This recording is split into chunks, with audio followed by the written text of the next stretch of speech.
Bienvenidos oyentes de Radio Sefarad a esta nueva edición de Identidad desde Uruguay, este espacio en el que hoy tenemos la suerte de tener por vía telefónica al columnista del mensuario Identidad, David Malogany. ¿Cómo estás?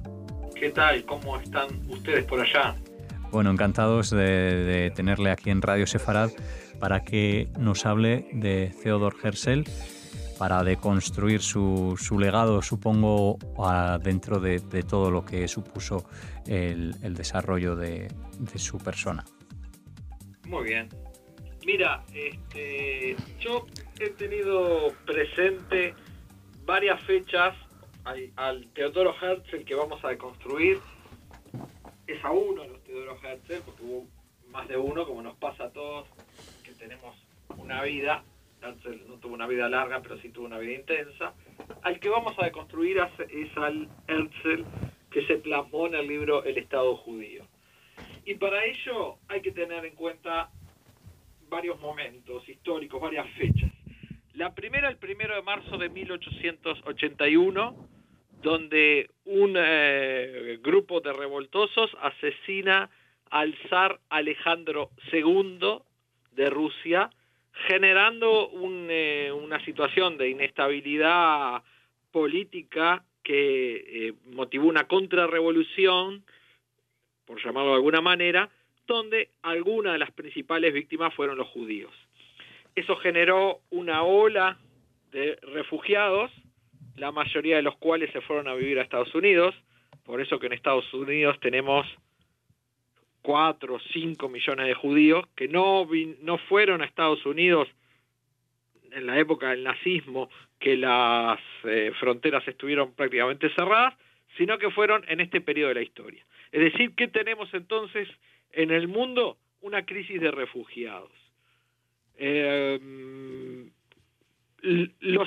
segundo momento previo al Estado judío, cronológicamente hablando, puede que sí, puede que sea puede que sea que no, es el proceso Dreyfus, 1894, al cual prácticamente no nos vamos a referir porque ya está suficientemente estudiado y suficientemente analizado por las personas que tratan el tema Sí está menos tratado una serie de acontecimientos que sin duda influyeron en Teodoro Herzl y en su libro El Estado Judío, que es la empresa de colonización judía del barón Mauricio de Hirsch. Recordamos, porque hemos ya tenido otras columnas, y si no, búsquenlo por ahí, porque no vamos a volver, que hubo una fecha madre en el encuentro entre dos mundos, así como el 12 de octubre de 1492 fue el día en que dos culturas se encontraron para bien y para mal. Bueno, el 14 de agosto de 1889 hacemos un poco en serio, un poco en broma, una analogía con el encuentro de una cultura que no estaba prácticamente llegando al Nuevo Mundo, que es la cultura yiddish, que fueron las primeras víctimas del pogrom. No vamos a entrar ahora a cómo de una comunidad de 800 personas que desembarcan en Buenos Aires y terminan en Santa Fe para después terminar fundando un poco involuntariamente la primera ciudad judía en el Nuevo Mundo, probablemente que se llama Moisésville, sino que vamos a saltar por cuestión de tiempo a otra segunda fecha enormemente trascendente, que es 2 años después, vean la vorágine, 14 de octubre de 1891, cuando se funda la Jewish Colonization Association, esa sociedad colonizadora del barón Mauricio de Hirsch, que tenía por objeto salvar a las víctimas de la persecución zarista, que estaban masivamente yendo hacia Occidente. Primero a Alemania, embarcaban y se iban al Nuevo Mundo, o se iban a las Islas Británicas. Pretendía salvarlo. ¿Cómo? No sé si tú conoces esta historia, Alejandro. ¿Cómo pretendió salvarlo el barón Mauricio Hirsch? No desconozco esa historia. La historia. Sí. capaz que te va a llamar mucho la atención lo que te voy a decir. Comprando enormes mediante el derecho privado, comprando enormes porciones de tierra en un país del Nuevo Mundo que se llama, te doy las iniciales, RA, la República Argentina. Ajá. ¿Qué había pasado en la República Argentina? Bueno, y esto está relacionado con nuestro querido Teodoro Hertz. Tanto en la República Argentina como en el Uruguay surge el establishment cultural y político adhiere a la idea del positivismo. Esas ideas que dicen, bueno, vamos a asumir como que bueno, como que la teoría de la selección natural, la teoría de la evolución de las especies de Darwin es válida, cosa que era revolucionario por 1870, 1880. Vamos a abrazar a la idea de las etapas de Comte, y vamos a llegar a la tercera etapa, que es el positivismo, donde, y esta frase no la googleé para ver si la había dicho algún otro gran hombre, esta frase que te voy a decir ahora, si la había dicho algún otro gran hombre, y quien te voy a decir a continuación la tomó. La ciencia nos hace libres. ¿Qué juego de palabras hay con la ciencia nos hace libres? Alejandro, a ver si se te ocurre. Sabés que sos muy laico, Alejandro. Sí. ¿La verdad nos hace libres? ¿Te suena de algún lado?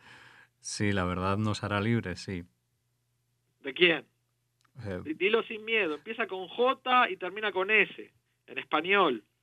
Y fue judío. Sí, fue Jesús, claro, sí. Jesús. Es la frase emblemática de Jesús.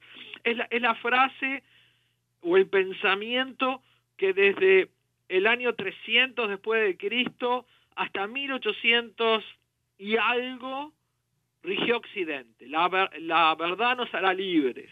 Y acá la cambiamos, y acá ya develo el misterio.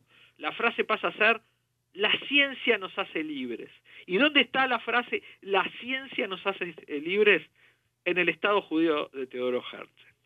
Y como me quedan, estoy mirando, se nos fue muchísimo el tiempo con la introducción. Bueno, tenemos un par de minutos. Nos quedan por lo menos 4. 7 minutos. Me voy al corazón, o sea, me voy a lo menos narrado del Estado judío. Sí quiero decir lo importante antes de esto. ¿Cuál fue la diferencia entre el plan de salvataje de los judíos rusos que, según decían las autoridades del zar, mirá qué nazi suena esto, ¿no? Para que veas que lo de lo nazi en 1939 no fue algo nuevo ni propio, único, sino que 40, 50, 60, 70 años ya más o menos se está hablando lo mismo. ¿Qué había que hacer con los judíos rusos? 3 posibilidades. Convertirlos al cristianismo, porque, bueno, a diferencia de los nazis, los rusos eran ortodoxos, cristianos ortodoxos. 2, propender que emigren, que fue el primer plan de los nazis, sacarse a los judíos tratando de que emigren. O 3, que se mueran de hambre, que fue el plan que finalmente los nazis no optaron, o ellos no tenían tiempo para que se mueran de hambre, pero bueno, no nos vamos a meter en eso. Y entonces, ¿cuál fue la idea del barón Mauricio Hirsch? Bueno, comprar las tierras, que se transformen en campesinos, y de a poquito, primero la meta era salvar 4 millones, después bajó la meta a 100.000 judíos, cuando las cosas no caminaron, y por último, finalmente la cantidad de judíos que hablaban el yiddish, que eran religiosos, que no vivían en las grandes ciudades, sino que vivían en shtetl, o sea, era una especie de población indígena que vivía en la zona de residencia del imperio zarista. Finalmente los que vinieron por la sociedad colonizadora del barón de Hirsch fueron 25.000. De gran historia y de gran cariño en la República Argentina.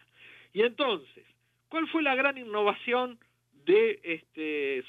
sobre esa gesta que tuvo una gran publicidad, que tanta publicidad tuvo y tanta influencia tuvo en el pensamiento de Teodoro Herzl, que lo que primero que dice Herzl es el varón no está haciendo bien las cosas, yo tengo una idea mejor para el varón, y le remitió unas cartas y llegamos a otra fecha enormemente trascendente. 2 de junio de 1895, París, un encuentro que hoy en el siglo XXI diríamos físico. Y usted mira, bueno, antes los encuentros solo podían ser físicos. No, los encuentros podían ser mediante cartas también. Acá, primero con cartas, después físicamente, se vieron las caras el varón Mauricio de Hirsch y Teodoro Herzl. ¿Y qué gran idea le narró Teodoro Herzl al varón Mauricio de Hirsch? Vamos al Estado judío, que se publicó 7 meses después, en febrero de 1896. A raíz de esa frustración, porque el varón Mauricio Hirsch dijo, eres un lunático, eres un soñador. ¿Qué seguramente le planteó Teodoro Herzl al varón Mauricio Hirsch? El derecho público. Los judíos, hasta ese momento, se estaban yendo, asumían que no podían seguir viviendo en los lugares donde habían residido durante casi 1000 años, que ahí no les esperaba nada bueno, y se iban por derecho privado. ¿Qué es irse por derecho privado? Subirse al barco, inmigrar y bajarse y aventurarse, bajarse en un puerto y aventurarse. Y dice Teodoro Herzl, lo que precisamos es derecho público. O sea, todos a un mismo lado, todos a un mismo lado. Tú me dirás, ¿Palestina? Me podrás preguntar, Alejandro, ¿Palestina? ¿Él hablaba de Palestina? Pues no. Y la respuesta es, antes que me la digas tú, hay un capítulo del Estado judío que la audiencia argentina no le va a ser novedoso, tal vez para los israelíes, tal vez para los judíos de otras partes del mundo. Hay un capítulo dentro del Estado judío que se llama Argentina o Palestina. Para que vean qué presente, o sea, si pudiésemos hacer un viaje a la cabeza de Teodoro Herzl, no solamente el caso Dreyfus motivó la escritura del Estado judío, sino la vida y muerte de la empresa colonizadora del varón Mauricio de Hirsch. Y él dice, todos a un mismo lado, pero con soberanía. ¿Qué quiere decir soberanía? Derecho público. ¿Qué quiere decir derecho público?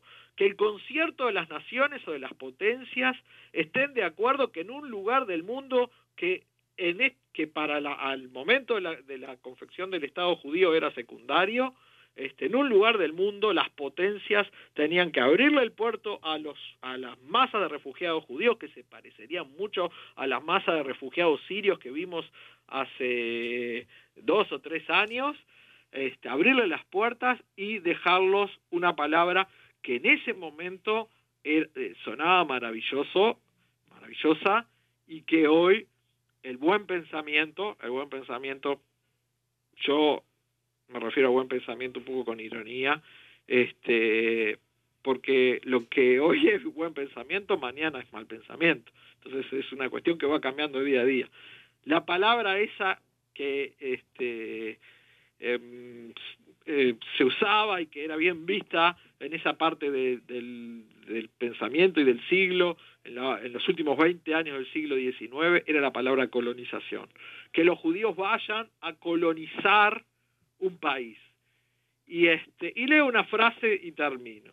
Dice Teodoro Herzl en el Estado judío: de acuerdo a un plan preestablecido, los judíos irán a ese país atrasado, o sea, nunca el Estado judío podía ser en Alemania o en Inglaterra o en Francia, sino que tenían que ser en países a colonizar, construirán caminos, puentes, ferrocarriles y una red telegráfica, regularán los cursos de los ríos. Y después dice, Su labor creará comercios, el comercio harán surgir mercados y los mercados atraerán inmigrantes. Necesitamos, ante todo, inmensas multitudes de trabajadores no calificados para los primeros trabajos en la toma de posesión del país. No sabemos qué país, porque Herzl todavía no sabía de qué país. Y después dice, construiremos carreteras, sanearemos pantanos, haremos obras de terraplén. Los adelantos de la técnica moderna son los que este plan quisiera emplear en el bien de la humanidad. ¿Y a qué me hace acordar esto? A la palabra progreso, que forma parte de la bandera de Brasil, no la palabra orden, pero sí a la palabra progreso, porque esto es el mundo que rodeaba a Herzl, el de los telégrafos, el de los inventos, el del ferrocarril, el de la feria internacional que se celebró en París, que motivó la creación de la Torre Eiffel, etcétera, etcétera. Esto es lo que tenía para contarles en el día de hoy. David Maluguani, muchas gracias por acercarnos este conocimiento acerca de Theodor Herzl. Muchas de las cosas que yo desconocía, tú las desgranas aquí y das luz para todos aquellos oyentes que también desconocen su figura o amplían conocimientos para los que afortunadamente sí saben más acerca de él. Gracias por hacerlo, por contestar a nuestra llamada, a la de Radio Sefarad, y te invitamos a una nueva edición aquí en esta Identidades de Uruguay. Termino con una frase y me despido. Sé crítico con lo que te contó tu maestra. Un abrazo grande y hasta la próxima.